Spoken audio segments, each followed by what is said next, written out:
दीर्घ 42 वर्षर त्याग तपस्या त्याग बलिदान सेवा संघर्ष भितर मोर जहाँ कर मोर कर्मी मैंने देवदुर्बल कर्मी मैंने बीजेपी परवर्ती मुहूर्त जो मैंने आहरी आगे नेवा लगी मिश्रण प्रस्ताव में सामिल है शेषदात मिसी बबी बाबू मिसिले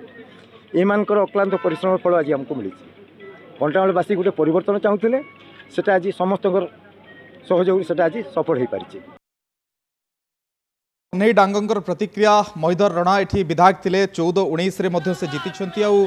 जदि कन्हई डांगों को देखिए 9 रे कांग्रेस कैंडिडेट 14 इंडिपेंडेंट 19 रे भारतीय जनता पार्टी प्रार्थी कि हारी एथर पुणी थे दल भरोसा करता से जीतुंट से शरद कुमार प्रधान छिड़ा होते कांग्रेस से फुलवाणी रे उमाचरण मल्लिक देवनारायण प्रधान को बदल कि 9-14-19 प्रार्थी थे उमाचरण मल्लिक को भारतीय जनता पार्टी प्रार्थी करथिला फुलवाणी जीतुंट उमाचरण मल्लिक तांकर भी प्रतिक्रिया आसुची सेलिब्रेशन रही कथा भी टिके शुणी नवा। विजेड गढ़ था जेहेतु गला तो निर्वाचन में 24,000 भोट जययुक्त होता विजु जनता दल ताकू आम जो काटिक जो आज आम युक्त होमर नरेंद्र मोदी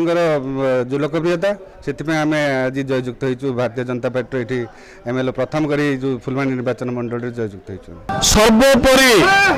कंधमाल पार्लियामेंट्री कॉन्फ्रेंसी को बहुत बहुत धन्यवाद